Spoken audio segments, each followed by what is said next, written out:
Welcome, gentle listener. I am Baldermort, your faithful servant.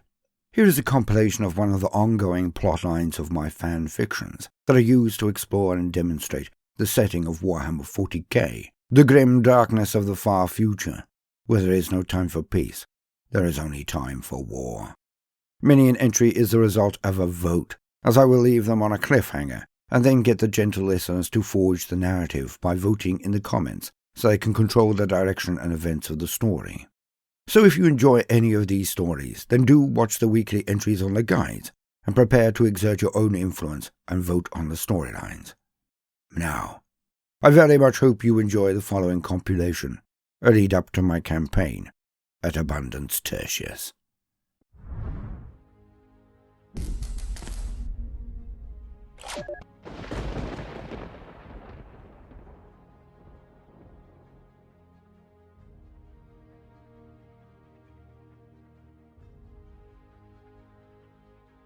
The two armies stood stock still, eyeing each other across the valley. With a heavy heart, the captain raised his hand. When it was lowered, it would be the signal to begin the attack. But it was a foregone conclusion. The army to his front was proud. Dressed in their brightly coloured uniforms, stood in lines hundreds deep, pennants and flags rippling majestically in the wind. They looked glorious. Nor was their deployment or order in question. These were disciplined lines, well drilled and well led. But they were deluded. The planet had been surrounded by a warp storm for some 15 millennia or more, easily from before the time of the Imperium. As with so many other colonies of humanity, it must have regressed drastically during Old Night, for it was a rich and verdant planet, its skies clear and its fields over-burgeoning with endless seas of crops. Yet its technological level had only now recovered to that of a post-industrialized level, and only barely. The enemy army was armed with musket and cannon, horse cavalry and lances. They were proud, but doomed, for across from them had landed a full company of the Ultramarines, ready to bring the world into compliance, into the sub-realm of Ultramar, the 500 worlds. It was decided, despite the previous demonstrations of power, these people could not fathom the extent of how outmatched they were. So an example would have to be made. One battle, one demonstration, one last chance to avoid rivers of blood by shedding a mere leg's worth. But they had to be brought to heel, before someone else did. Which heretic or Xenos? This planet had to become part of the Imperium. As the captain was about to drop his hand, signalling the commencement to engage, one of his men stepped forward and saluted formally. A young marine, but a full-fledged one. The captain saluted back, an almost automatic instinct. The movement curtailed, he stopped to talk. "Speak, brother." The Space Marine nodded and took off his helmet. He looked hard into the eye of his commanding officer and stated, "Sir, I request to make one final attempt. Perhaps the example of one Marine is enough if delivered correctly." "Your proposal?" "I request to take a picked view to the enemy commander, a picked viewer with images from our last campaign against the Xenos, sir." The captain smiled and then shrugged. "With my compliments," he said, as he motioned for a picked viewer and passed it to the young Marine. Bolter still stowed, picked viewer in hand. The young Marine put on his helmet, and then began the journey. He did not run or perform the loping bounce step that the Astartes employ to get anywhere at speed. He walked. Alone in that valley, from one end to the other, he slowly walked towards the lines of the primitive army in front of him. At first there was confusion. Then the white chargers of the officers could be seen dashing to the largest tent behind their battle lines, and then returning. Units of hundreds went out to deal with this one lone advancing Marine. As they gained their range, they stopped and went into 3 lines. One kneeling, one crouched, one standing, every last one of them aiming at the Marine. Fire cracked out from them in a volley that would, no doubt, have destroyed anything that they had ever fought before. But to the Marine, in his power armour, it was less than water off a duck's back. Shot ricocheted from him again and again as he approached them, never changing a pace, never missing a step. Their lines gave a shudder, and the order to charge was given. Hundreds of men in unison, dressed only in cloth and with bayonets attached to the ends of their muskets, moved as one towards the Marine, who then quickened his pace and countercharged them. When the two collided, the men in cloth were thrown backwards into the air. Nothing stopped the Marine. He charged straight through their lines and out the other end, never stopping to engage, but never allowing himself to be slowed. He now charged at full tilt towards the centre of their enemy lines. Huge clumps of earth began to explode to his left and right as the cannon found their range. Yet still, he did not break his stride once. A deafening cheer went up from the army as a cannonball hit directly on, throwing the Marine back 20 yards. It silenced again when he simply got up and started his charge once more. As every form of weapon, shot, cannon, or even knives at their disposal simply bounced clean off the Marine, never once did he return fire. Never once did he lose his bolter. At the last, he made it all the way to the command tent and found a welcoming committee outside. It was obvious that attempts had been made by underlings to take their general away from harm, but had been flatly overruled. As the last ring of the general's Praetorians began to level their muskets and try to make a throw of it, the Marine stopped. He held his open hand up and then took off his helmet once more. He raised the picked viewer, which he had defended perfectly, into the air to show it to the opposition's general. "We will fight if you choose, but now at least you know what you face. But I want to show you 2 more things." He drew out his bolter slowly and carefully, showing that he was not a threat, and shot it at the ground. The men in front of him took one step back as his bolter round struck and exploded clouds of sod all around. The eyes of his audience were wide as he slowly slung it again. As he did so, he raised the picked view and said, "But apart from our arms and strength, I want to show your leader, your commander, one other thing. So at least he understands why we have come." An elderly but tall man in finery stepped forward, quite clearly their general. The Marine went to him and passed him the picked viewer and gave a brief instruction on how to change the picked in question. There were images of orcs and other xenos assaulted the eyes of this man for the first time. He whitened as he viewed, all colour draining from him.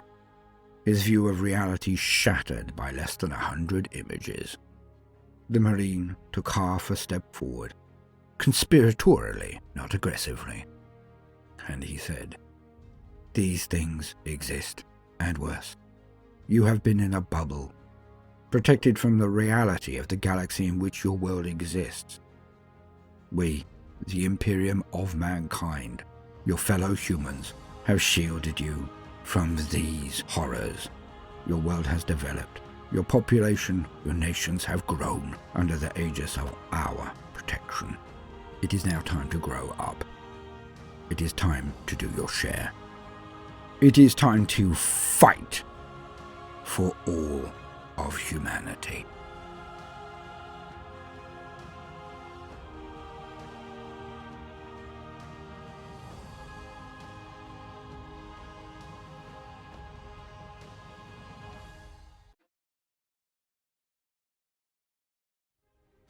One to watch. The 2 grizzled sergeants sat back and chortled. Lucius Cornelius had just been joined by Metellus Pius, who had been out here all morning. A flask of water passed between them. The day was hot, but entertaining. "Gone live yet?" "No." "That bad, eh?" "Oh yeah.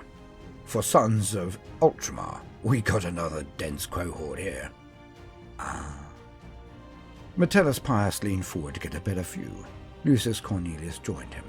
as the two looked down on an arena littered with hobbling scouts, all peppered by non-lethal ammunition, slouching towards the entrance to be replaced by another squad.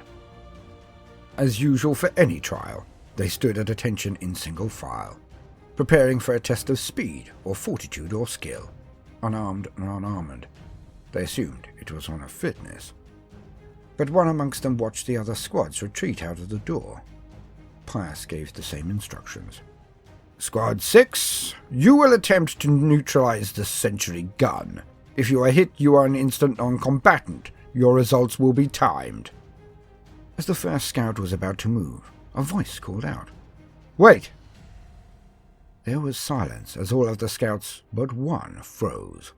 This one looked up at the sergeants for any sign, any movement that indicated he was to be disqualified. No buzzer. None came. Inside the observation booth, both sergeants grinned to each other. The caller stepped out of line to address his brothers. They turned to him, confused for an instant, as they, too, then looked for censure, but none came. And then they started to listen. Look, they said squad, no names. We are Squad 6. Julius, you sweep up the left flank with Curio and Sejanus. Marcus, Cassius, Claudius, you on the right side, the rest with me. We will all take position in cover. Here's how we'll coordinate. If we do this right, nobody gets tagged. He continued for a few more seconds, and then they all broke and moved as one. He's the one to watch, that one. Gaia Simpronius. In the challenge trial, he knocked me down. He beat you? No! I beat him within an inch of his life, but he did take me off my feet once. Let's put him in for squad leader. See how he handles it. No! We go live first. Give it a week. Then we make him squad leader. The two sergeants grinned at each other as they slowly nodded.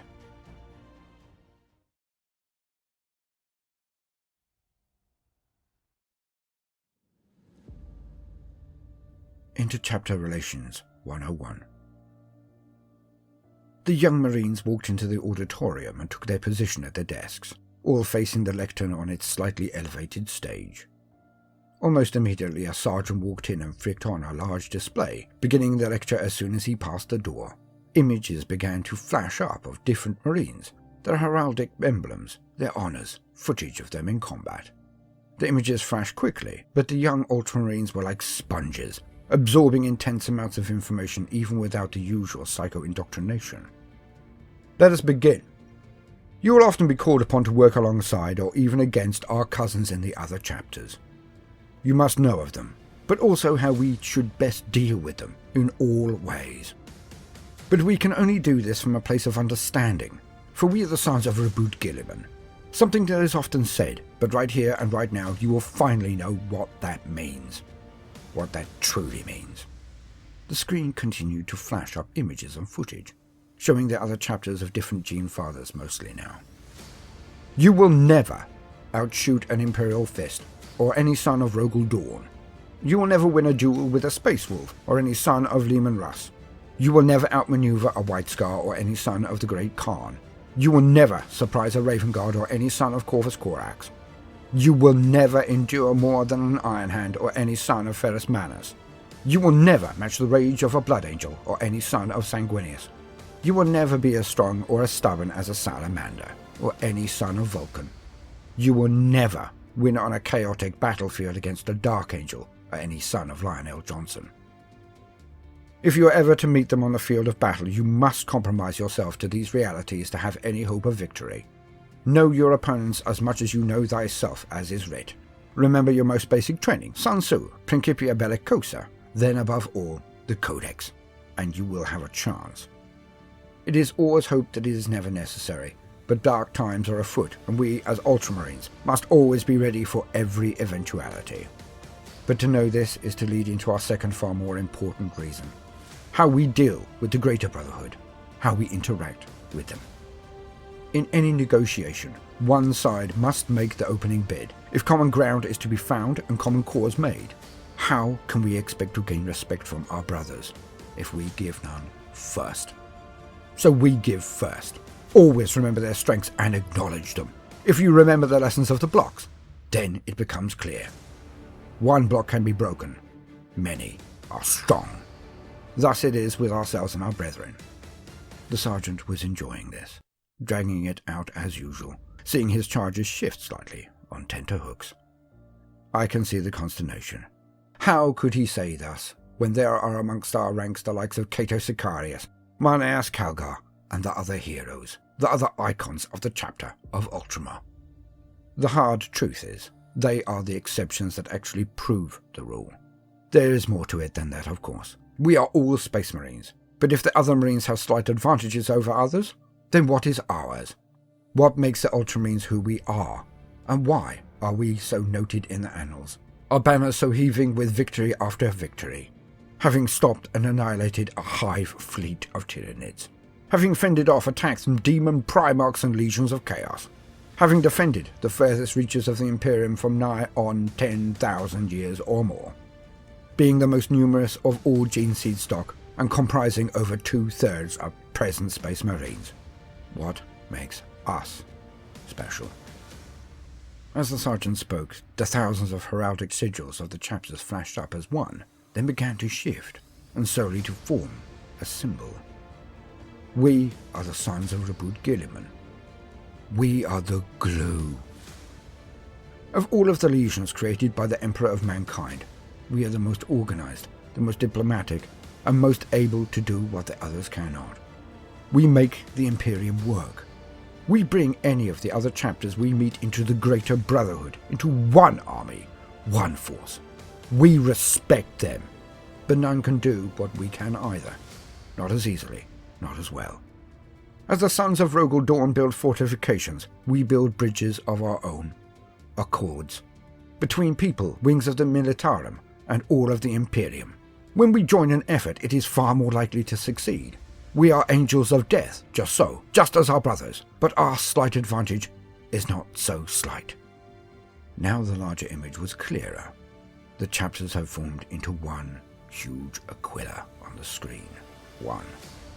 For we show our brothers and all of the forces of the Imperium how we can work together, and when necessary, how it is done. We are one army, one force, one brotherhood. Start with that in your heart and your mind, and you will never fail. Conquer the hearts of your brothers, and then you can engage their minds and release their power. But we direct, we coordinate, we fight alongside our brothers. We show the way.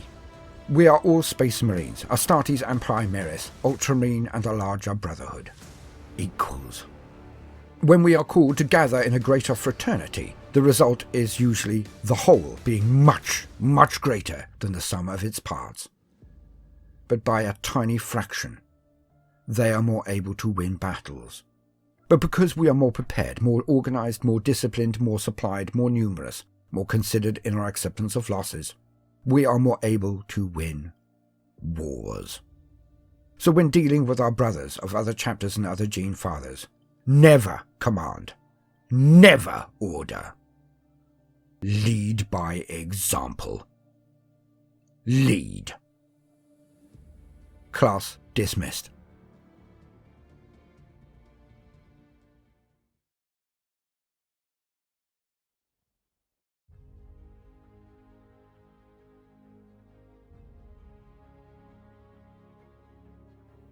Gaius stood with his two brothers, awaiting the inevitable. 3 were always invited in together, always 3.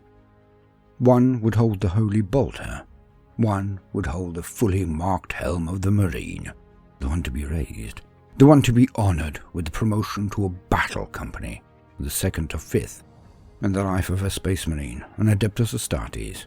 There were few days that could compare, for it meant that they had done it. They had finally ended their journey. Oh, there would hopefully be other elevations, commendations, awards, honours and promotions. But this was the one that counted the most. They had all come up together, Marius, Gaius and Quintus, always on each other's heels, if not raised within months of each other, and as long had been their competition. From day one, Marius and Quintus had been best, without question. Marius was accurate, He excelled so much in the early days in the scout and devastation segments of their training. His record was almost unparalleled. Quintus was known to have the Emperor's own rage inside him, but tempered. His skill and fury in close quarters had made him seem the shining new light of the chapter, for it was known that few actual full Marines thought that they could best him in a duel of sword or axe. Then there was Gaius. He was never as accurate as Marius, nor as aggressive or skilled as Quintus. Always above the others in his cohort, but still away behind the others in taking center stage. So he knew. Gaius did not begrudge his brothers. They were paragons, and he felt he could not compare. So he just studied and drilled, studied and drilled. He worked. He worked so hard to make up for the deficit in natural talent that had been so lavishly gifted on his brothers. Their competition had been with each other, Marius and Quintus. They both knew it would be one of them, but which? One of them would be raised and the others fulfilling merely roles in the ceremony. A day of honor. It would be before the entire company. It would be a day to remember. They always were. They did pomp well in the Dark Arbiters, an Ultramarines successor chapter. As their sergeant, lieutenant and captain all trooped in with great solemnity, and then sat at the long table in front of the 3 Marines who stood to attention before them, as they had done for an hour now. The captain finally spoke. "You have been brought here to plan the arrangements for the elevation of one of your number. For 2 of you will help your brother to cross from one strand of his life to the next. You will assist so you can honor your brother, but also so it kindles the fires in your heart and makes you strive to join them in the battle companies, to be a full Space Marine." The 3 did not move, but their eyes darted from one face to the next. The 2 seniors beamed at them for once. Rufus, their sergeant, sat with his hands steepled in front of him, looking over them with a stony glare. The captain continued. "So, we come to the moment. Which one of you has been chosen to rise first? For I have no doubt you will all have this moment one day." Marius and Quintus could not help themselves. They both sucked in air and puffed out their chests. So confident were the 2. So confident were the 2 of them that it was indeed one of them. "Gaius, will you accept the promotion, the responsibility, the honor of joining the 5th Company?" Gaius took a moment, as he was dragged from his reverie and blurted out a simple, "What?" The captain chortled and then said, "Brother Gaius, will you join the 5th Company?" Gaius swiftly shook his head, as if trying to clear the fog, and looked on dumbfounded. In the seconds between the moments, Quintus took half a step closer and raised his fist, gesticulating as fast now as he ever did with a blade on the field of combat. "What? Gaius? What is this, some joke? I could kill him where he stood. Marius could outshoot him with one eye. What is going on here?" The captain's smile slowly melted as he looked at Quintus, and Quintus seemed to wither. "It is as you feared, Rufus. Explain it to him, before I take it as insubordination and am forced to act myself." The old sergeant unsteepled his hands, and just glared at them. "So it has come to this. Well, let me explain to you what Gaius already knows. He actually is the real deal, the best of you 3. He is the warrior I would trust at my back. Quintus, you will look to your skill and your valour, your head count if you will, and see yourself the better warrior, but you are merely the better duelist. Marius, you will do the same with your precision. Your target acquisition is second to none, but your prioritization? Again, you can easily outshoot Gaius, but it is still he I advise to be promoted. For you are phenomenal warriors, it is true, Perhaps the best we have seen, with the most potential in many a year. But you're not ready for the battle line. For Gaius's kill count will never match yours, Marius, as he watches all angles. He looks to the sides and the rear, spends as much time watching you and Quintus's rear quarters as he does his fore. He is a Marine. He treats the lives of his brothers an equal worth, if not more than his own. When he is in a unit, he may not again be first into the fray, as you are, but he is also the one who has been noted, many a time, to have engaged those flanking, those outnumbering his brethren. Gaius may dream of personal glory, as we all should, but acts for his squad, his chapter and his emperor. You will win honour. He wins battles. Because he is part of the whole and understands his place. For in the line there are no heroes, there are squads. Individual glory is rare. It is the squad's honour and glory that matter.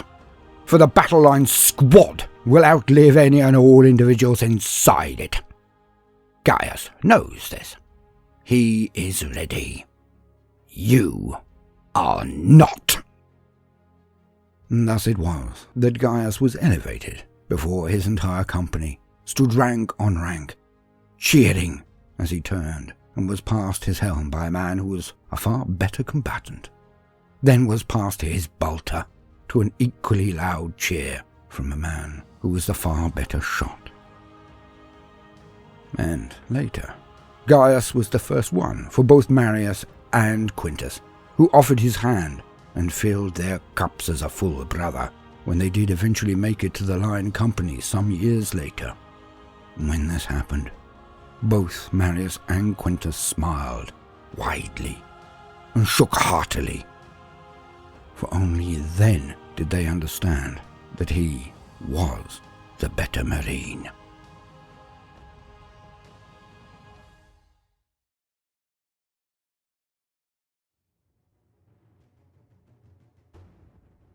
Other chapters may be better known for this kind of move. Blood Angels, Space Wolves. But we are all Space Marines. We are all capable of every discipline of war. So the Xenos believe they are safe from us, safe from a direct assault. They think they have learned. Ha! Now they have fortified the area very nicely, they think. An overwhelming set of anti-aircraft firepower, all coordinated through their foul alien cogitators. Surely, anything that would attempt to drop on this space would be cut to pieces in moments, dissected by overlapping fields of fire before they even got halfway through the atmosphere. Thus our usual jump pack assault is not on the menu today. A pity. I do love the speed, the flexibility, the reach of being aloft, able to jump into the skies at wish, able to descend like a thunderbolt when I spot my target. But this is hardly the end of the matter. The fools are deluding themselves that our only avenue of assault is from the skies. They show their naivety. As we move across the plains towards them, taking the shortest route possible from the outcropping closest to their facility, all the while a cordon of support fire confuses the Xenos senses and obscures us from line of sight. But by the regular prangs coming off their armor, they still have the ability to hit us. But anything other than a direct hit, and with the right weapon, will not even slow this vehicle. For it is a Land Raider Crusader, a holy relic of its kind. One that does not have the long-range weaponry of the Godhammer, the double lance cannons on either side. No.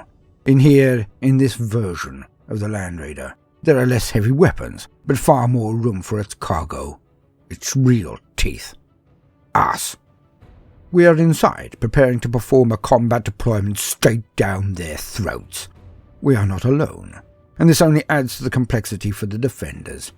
To concentrate on one target and focus it down, or to spread their shots and hope to stop all of our tanks before we reach their lines. They do not crack the conundrum in time, as we, like most of our brethren, reach our target position. The light inside the cabin, our hold, turns from amber to red as the doorway at the front opens up, slamming down onto the ground and making a perfect ramp for us to use to pass the paltry defences in our way. Our sergeant barks the order and we move as one outside, throwing frag grenades in front of us, the smoke from the Land Raider protecting us from the worst of the massed fire that meets us. But most of it patters off our armour like so much rain. Our power armour has weaknesses, but to capitalise on them, one must be able to see them, after all. My brothers are around me. We scramble up the incline, our grenade explosions causing chaos, the ridgeline hammered by the many bolters and weaponry of the Land Raider. We crest the first hurdle with ease, and are then rewarded by a massed welcome party. As I dive into their midst, my chainsaw proclaiming its hunger with each rev, I begin to feed it. On my left, two of my brothers barrel into the left flank of the delegation, knocking all over like skittles. Then they proceed to rip around them with chainswords. Paras favours the power of the overhead downward swing, to Bayern the economic strikes that allow him to sever more limbs, take more scalps than others. But the fear that Paras's blows and style elicit have half of those who would face him retreating and with tail tucked between their legs. I fire my bolt pistol into the head of the one in front of me, and then whip past him and barehead the one behind. With our differing styles, we all act in concert. We carve a bloody path through our foes. As with so much else in life, it feels like it is over before it begins. Later, I am told that we fought for 3 hours solidly. To me, it felt like seconds.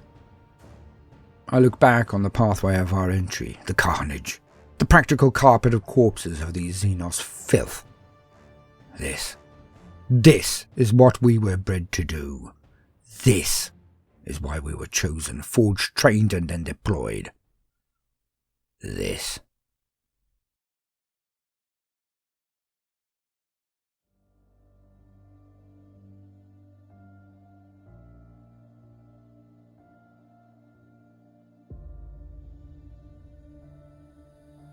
I remember the last war.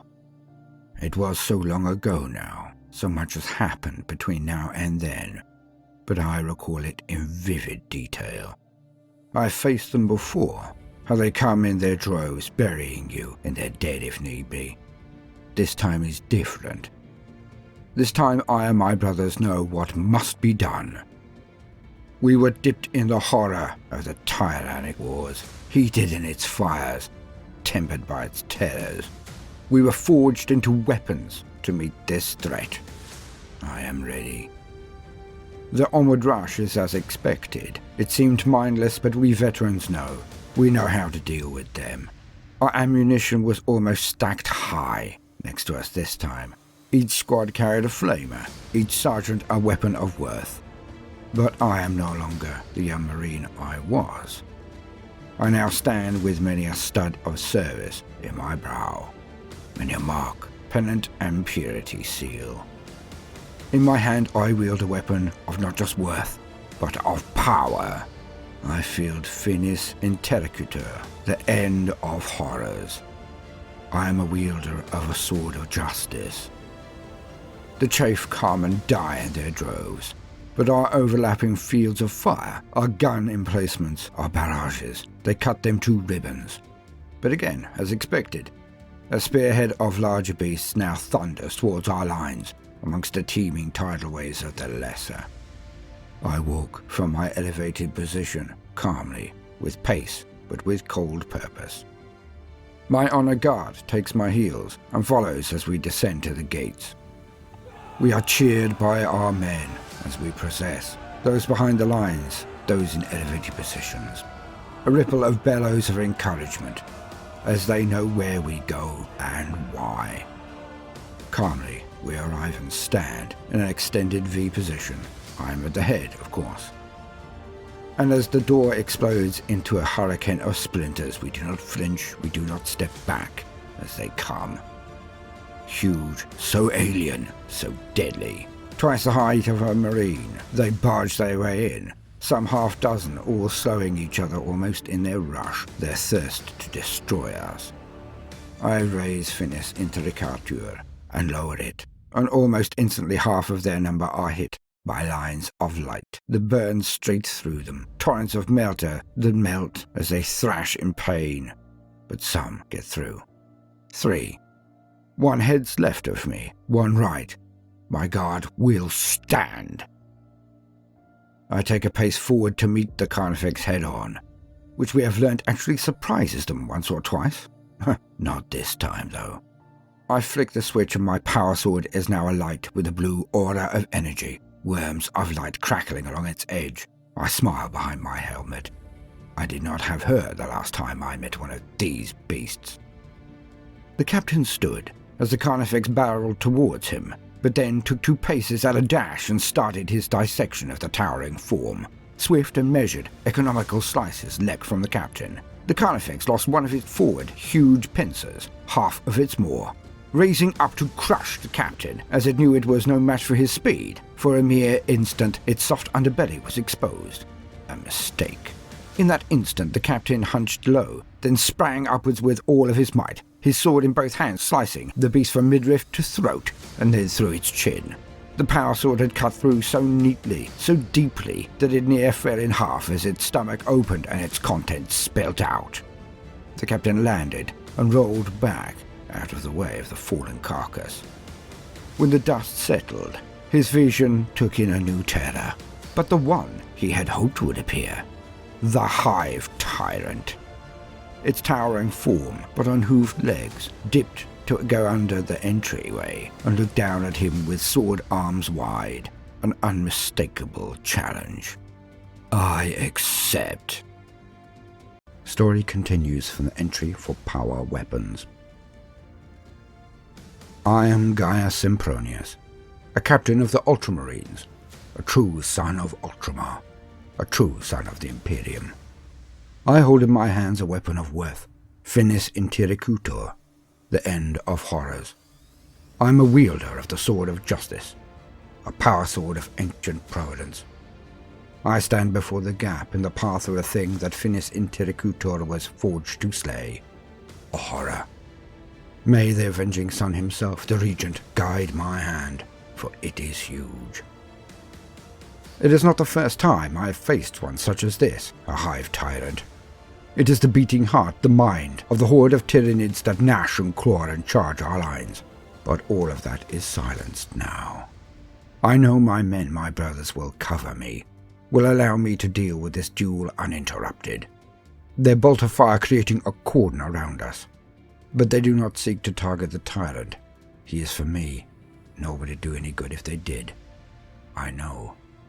I am a veteran of the tyrannic wars. I know how to deal with these things. Granted, the last time I fought one, it was with a full squad at my side. But I have learned much, have endured much, have become hardened. I have trained at my craft with Cato Sicarius himself. It was an honor, and it was an education. Time to combine that training with my knowledge, my experience. Time to destroy the beast. It takes a few paces towards me on its hooved legs, its forearms raised high, all but one holding massive swords made of bone. Yet, as with everything with these things, the Tyranids, they are not to be underestimated. Some call them beasts, animals. I know this to be a lie. They are no beasts. At least not this one. He is their liege, their lord, and it is by his will, as an extension of the great devourer, that they are forced onto our lines.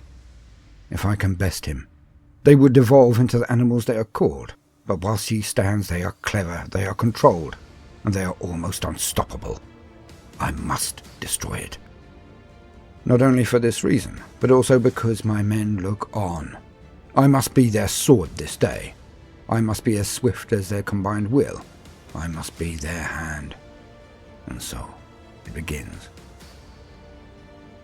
It comes to me fast, so very fast. It is larger than I, stronger than I, faster than I, armed with 4 weapons to my 1. Nor will it rely purely on brute strength and speed alone. Once they did, in the first war. They were indeed little more than urges and teeth then, a hunger made manifest. But with each battle, with each war, they are learning. It will be as cunning as it is powerful. I must be aware. The initial flurries of its strikes are swift, but comparatively light in their impact. It is testing me for weakness. Usually my blade, finis interlocutor, would shear anything it touches in half. Yet the huge bone swords strike down on it, and nary even a chink is taken from them. A pity, I had hoped, but such is destiny. I match its blows, I counter and feint, preventing direct contests of strength by angling my parries to deflect, not directly stop. Each contact still sends shockwaves down my arms. If I were not experienced, then any one of them would have torn the sword from a hand too tightly gripped. I give ground, and it follows me, constantly hacking at me. I give ground, and I give ground. But it is a choice. My men know this. They do not fear my seeming retreat. They know me. I am their lord. I am, if I can be blunt, their hero. It is proclaimed in the armor I wear, the rarity a sign of honor, the honor a sign of duties fulfilled beyond the scope of that which is normal, even for an Astartes, even for an Ultramarine. Almost there. My fortitude is legendary amongst even my brethren, but its is more. It knows that as the contest continues I will weaken, and it pushes on. The tyrant wishes me to make my stand in desperation, to forgo the advantage of movement that I have over it. Despite its speed, it is a large target after all. So I oblige it. I stand my ground for a moment, and even insinuate that I am about to drive at it, as my parries now include ripostes and attempts to strike it back. It thinks it senses desperation. As planned. Come, tyrant. I've been waiting for this moment for weeks. It hammers down on me, my parries increasing in their own force, slightly slower. I emulate fatigue. Here it comes. As predicted, the barbed tail slips from between its legs and lunges up as its lash comes down to wrap around my leg and pull them from under me. Not today, Xenos. I duck the tail, and with all of my skill and the speed I persuaded it I no longer possessed, I cut through the lash heading towards me. It screams in frustration at my cut, and for a second its guard is down. I lunge forward, but not hard. I know what will happen. My blade, my holy power sword, streaks towards it, but is blocked by a field of energy, psychic power. It is turned aside. In an instant I am off balance. It strikes down hard with two swords. I parry them and let them slide to the side of me, but its third blade comes crashing down into my left shoulder. It punches through my own field of power generated by the iron halo I wear, but some of its force is absorbed. It hits my power armor as intended and cuts through it deep, but not as deep as the tyrant thinks, for I wear no normal set of power armor. This is artificer armor, or I would never have allowed that third strike to hit. Blood trickles down my arm, and I let my left arm go loose. It is crippled, The tyrant pushes its advantage, bullying me. With the strike I am weaker, yes. I fall back. I give more ground, and then more. I feign staggering backwards as it comes on like a juggernaut. Here. We have passed a building, a doorway to be precise. With all of its attention on me, the tyrant does not notice my librarians standing inside. We are now in his vision. His mind has been torn at, ripped at, filled with the chittering of the Tyranids, the shadow in the warp. It kills or drives many psychers insane. But he is an Ultramarine. He will do his duty. As we pass, his eyes flick open. Even from here, I can see the pain and concentration on his oh-so-familiar face. He is in agony. So he gives this agony form, gives it outlet. A blast of lightning crackles from his outstretched hand and slams into the back of the tyrant. The Tyranid's psychic shields protect it for an instant, and I see the lightning cascade around an orb of its protection. But as my librarian continues his assault, the shield cracks, just as his arm lowers and he falls silently forward onto the ground, exhausted. But he has given me my opening. I dive forward with full knowledge of what this will cost me. My blade is blocked many a time, but I manage to get one telling hit in. I cut into its leg, just above the hoof. It comes off, and the Tyranid falls to one knee, almost instantly beginning to regenerate. But it does not scream or even stop. Its parries are as fast as clear, but I push forward nonetheless, as my sword strikes down with an exaggeratedly high arc, using all of my power in one strike while it is at my level. Its blades stop mine. We are so close. As it draws back its third sword to strike, my own sword holding its other two in position, I strike. My crippled arm flashes towards its face, but not as fast as it could, because I wanted to underestimate me as so many have underestimated it. As my fist moves forward, I can see it's more open. It lunges down and envelops my arm up to the elbow before its jaws clamp down. Like the charge across my sword, its acidic maw juices coat its teeth and cut straight through. My arm is inside its mouth. I grimace and stagger back.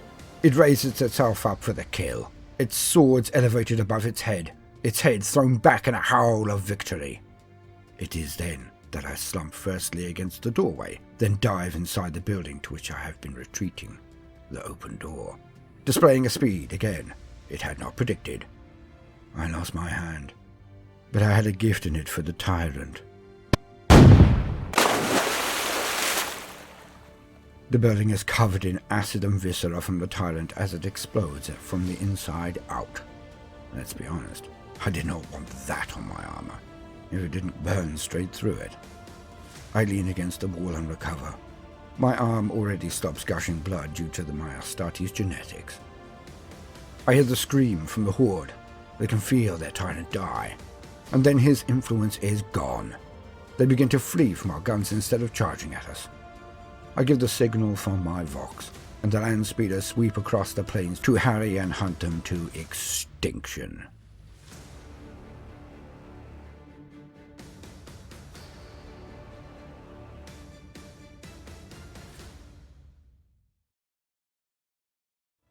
Gaia Simpronius sat in the apothecary, his arm being measured for a cybernetic. The apothecary muttered to himself while performing the checks and measures. A huge warrior, even for Astartes, the grizzled lord of the chapter, walked into the medbay and nodded to him. "Misplaced something?" he said with a hint of a wry smile dancing at the edge of his lips. Gaius looked up and smiled. "Very good, sir. I'd clap at the chape, but..." The Goliath nodded with amusement, but the smile never emerged as his face went suddenly serious. "As soon as you are up and running, I have a task for you, Captain. A dire deed that requires your attention. Tigurius has seen something. A battle, a war the likes has not been seen for an age. The Imperium will find their enemies swarm like flies and be as varied as the grains of sand on a beach," he said. "We cannot let this battle ensue without the sons of Gulliman being represented." Gaius nodded his assent. "You will represent every Marine with the seed of the region within them. You will take your company, for it is all we can initially spare. You will be going on a long journey. Train your men. Drill them remorselessly on your sojourn, brother. For you head to this critical world, this place of destiny. Abundance Tertius." I have been Baldermort, your faithful servant. I hope you've enjoyed the story so far and will join us on the weekly entries as a result, and will like and subscribe. If you do, then hit the notifications button, as I would not want you to miss out. And so, from both myself and Mrs. B, no matter what you do today, do try to make some time for fun. Toodaloo.